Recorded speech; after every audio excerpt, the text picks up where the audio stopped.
Assalamualaikum warahmatullahi wabarakatuh. Perkenalkan, nama saya Muhammad Amirul Naufal dengan NIM 03041282530082. Di sini saya akan mempresentasikan esai yang telah saya buat yang berjudul Fenomena Penggunaan Bahasa Ekspresif oleh Food Vlogger di kalangan remaja Gen Z.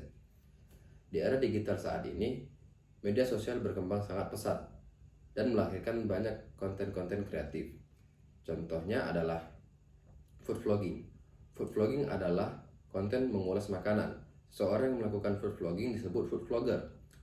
Food vlogger tidak hanya menyampaikan informasi dari makanan, seperti rasa atau harga, tetapi juga menggunakan bahasa ekspresif, emosional, dan persuasif yang menarik perhatian penonton. Ciri khas food vlogger dapat dilihat dari ungkapan-ungkapan seperti gurihnya nendang, lumer parah, atau kacangnya ngacang banget. Ungkapan-ungkapan ini bersifat hiperbolis, tidak baku, dan terdengar santai. Tujuannya adalah agar orang dapat membayangkan bahkan merasakan sensasi makanan hanya melalui kata-kata. Fenomena ini menjadi sangat relevan bagi generasi Z karena generasi ini merupakan pengguna media sosial yang aktif dan intens.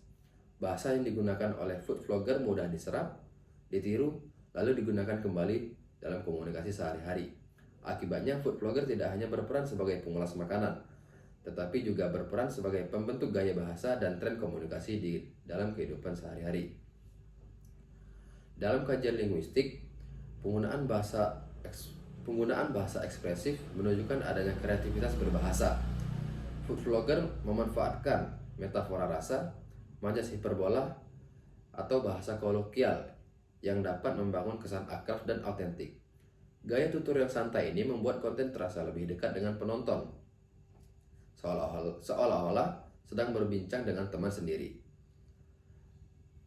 Selain itu, bahasa hiperbolis yang digunakan juga memiliki fungsi persuasif. Kata-kata evaluatif yang ekstrim mampu mempengaruhi persepsi audiens, membangkitkan emosi, serta meningkatkan kepercayaan terhadap rekomendasi makanan yang disampaikan. Inilah yang membuat konten food vlogging sangat efektif dan menarik. Namun, di balik pengaruh positif tersebut, terdapat pula tantangan. Paparan bahasa nonformal yang terus-menerus berpotensi memengaruhi kemampuan berbahasa formal remaja.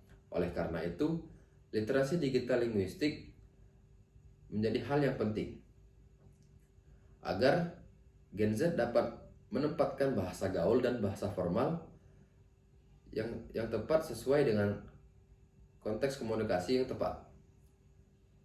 Sebagai penutup, food vlogging membuktikan bahwa bahasa bersifat dinamis dan terus mengikuti perkembangan zaman.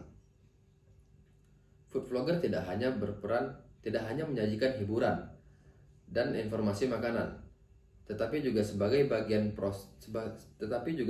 bagian dari proses perubahan bahasa Indonesia di era digital. Food vlogging dapat dipandang sebagai laboratorium sosiolinguistik yang merekam perubahan bahasa di kalangan generasi saat ini. Sekian, terima kasih. Wassalamualaikum warahmatullahi wabarakatuh.